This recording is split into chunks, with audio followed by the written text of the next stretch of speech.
Imran Khan comes from a Pashtun family of cricketers.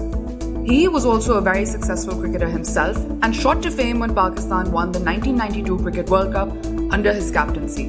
After retiring from cricket, he founded a political party in 1996 called Pakistan Tehreek-e-Insaf or PTI, which literally means Movement for Justice. His campaigns focused on a number of systemic issues in Pakistan, including corruption, social welfare, and education. After over 2 decades of rallies and campaigns, Imran Khan was elected Prime Minister in 2018, only for his tenure to be cut short in 2022, a year before the next election was due. Imran Khan was forced to resign in a no-confidence vote in April 2022, and it is to this event that the present-day chaos in Pakistan can be traced. Opposing political parties are doing everything in their power to try and ensure that Khan is not allowed to compete in the upcoming elections and have filed 85 cases against Imran Khan in courts across the country. According to him, the cases are baseless and range from allegations of corruption to terrorism.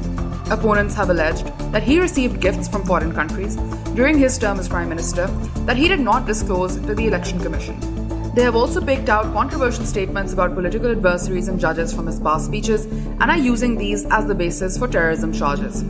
Khan, however, contends that the cases are nothing more than ruthless attempts by the PMLN government to keep him from participating in the upcoming elections, and thousands of his followers are protesting against them. His party is also threatened to initiate further mass protests if Imran Khan is arrested, which could be extremely detrimental for Pakistan's already struggling economy. In the midst of rallies and police raids, Pakistan's political landscape is evidently tense. Imran Khan fears that his life is in danger, and his concerns are not unfounded. He's already been the target of a recent assassination attempt that left him wheelchair-bound with multiple bullet wounds for many months. According to Rauf Hassan, a spokesperson for him, hundreds of PTI supporters have also been victims of police brutality, while over 100 party members have been detained without arrest warrants. Hassan described harrowing scenes of kidnappings and nighttime abductions, and called what Imran Khan was facing a brutal terrorist assault by a fascist regime.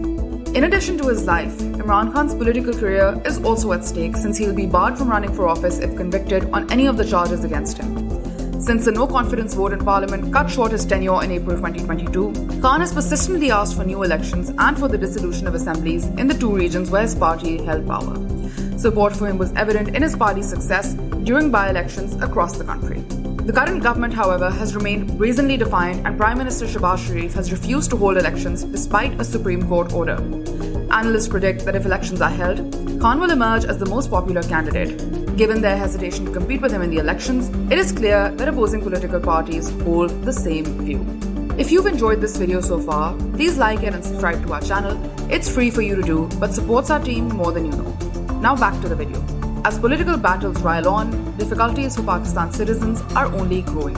Liquid foreign reserves held by the country stood at a mere $10.12 billion in February this year, while according to new data from Pakistan's Bureau of Statistics, living costs are skyrocketing. Pakistan's year-on-year inflation rate jumped to 35.4% in March 2023, up from 31.5% in February 2023, but both numbers are likely understated.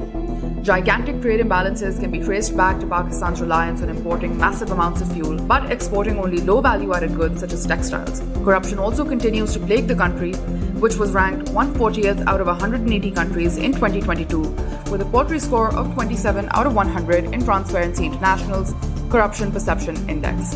Economist Hafiz Pasha forecasts that unemployment will soar to 10%, leaving approximately 8 million people jobless by the end of the current fiscal year in June.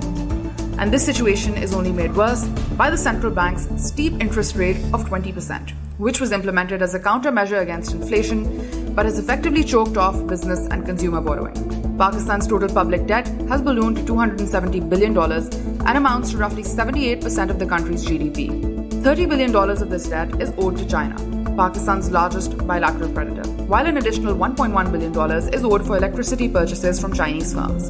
A $1.1 billion bailout by the IMF, which forms part of a larger $6.5 billion package approved in 2019, has been stalled since November 2022 as the IMF is demanding improved tax collection and reduced energy subsidies in exchange for the money. Prime Minister Shehbaz Sharif, however, is reluctant to adopt such measures given the already difficult economic situation in the country. He fears that such measures might upset the public and jeopardize his chances in the upcoming election. Ishaq Dar, Pakistan's finance minister, admits that the country is now heavily reliant on its allies to to meet bilateral commitments and finance this year's balance of payments gap. However, allies, including countries in the Arabian Peninsula, have been increasingly unwilling to extend further loans to Pakistan without attaching conditions that demand tangible results that indicate that Pakistan will eventually be able to repay its loans. The situation continues to remain dire as Pakistan grapples with a civil war in addition to multiple political and economic challenges. The nation's future thus appears uncertain.